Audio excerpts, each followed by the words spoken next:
Brilliance Audio presents the unabridged recording of The Price of Justice by Marti Green, performed by Tanya Eby.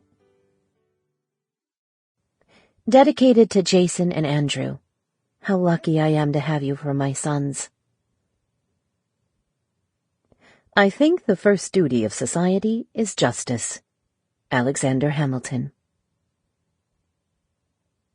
Chapter 1. Winston Melton finished his phone call with his girlfriend, Sienna, and headed to the family room, where his parents were waiting for him. He'd known Sienna only 3 months, but he already missed her after 1 week apart. It seemed an eternity until the remaining 3 weeks of Princeton's semester break were over, and they could be together again. They'd spoken every night, and that helped a bit to ease the separation. Is this love? He wondered. All he knew was that he'd never felt this way before. He entered the already darkened family room and joined his mother and father for their weekly movie night. Every Sunday evening, unless he was away at school, the family gathered for the shared viewing.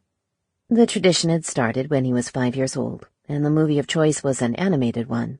As he grew older, they fell into a pattern of always choosing a classic film, each one taking turns in picking the title. "Where's Grandmama?" Win asked.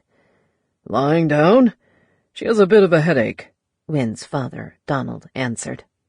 Win was a carbon copy of his father, or so people said. Both stood a bit over 6 feet, with the same dark hair and deep blue eyes. Both were lean but muscled. Although he resembled his father, Win thought he was most like his grandmother, the strong-willed matriarch of the family. He was sorry she wasn't feeling well, and thought about going to check on her before they started the movie. But his parents had already waited for him to finish up his call, so he took his seat. "How's Sienna?" his mother, Lucy, asked. "Good." "Will we get to meet her soon?" "I suppose." It wasn't that his feelings weren't strong enough for him to introduce her to his parents. He just wasn't ready for the inevitable parental scrutiny that would follow. "Pass the popcorn, please."